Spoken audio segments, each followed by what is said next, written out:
భారతీయుడిగా పుట్టినందుకు, విశాఖలో తిరిగినందుకు ఆ ప్రేమతో గూగుల్ డేటా సెంటర్ అక్కడికి ఇచ్చాడు సుందర్ పిచాయ్.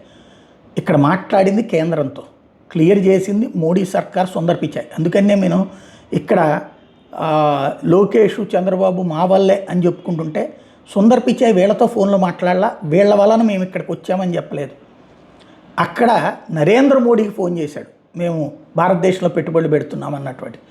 ట్రంప్ మొన్న అందరి ముందు పిచాయ్ లాంటి వాడిని అవమానించాలని చూస్తే, అంటే మన దేశంలో వాడు అక్కడికి వెళ్ళి ఆ స్థాయికి వస్తే మన దేశాలు ఎందుకు ఎదగకూడదు అన్నటువంటి ఆలోచన ట్రంప్ రెచ్చగొట్టి మన వాళ్ళకి క్రియేట్ చేయగలిగాడు.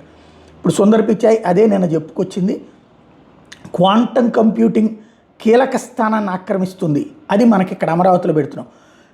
అదే సందర్భంలో గూగుల్తో విశాఖ రూపురేఖలు మారిపోతాయి. ఒకప్పుడు తిరిగినటువంటి ప్రదేశానికి నేను తీసుకొచ్చానంటూ నేను సేల్స్ ఫోర్స్ CEO మార్క్ బెనియాఫ్తో మాట్లాడినటువంటి సందర్భంగా చెప్పుకొచ్చారు. అంటే విశాఖ మీద ప్రేమతో వచ్చింది. ఖచ్చితంగా విశాఖని ఏదైతే రాబోయేటటువంటి ఒక మన కళ్ళ ఎదురుగుండానే చూస్తాం, హైదరాబాద్ బెంగళూరులతో పోటీ పడే నగరం కాస్త దాంతో సమాంతరంగా రూపొందటం అన్నటువంటిది ఖాయం.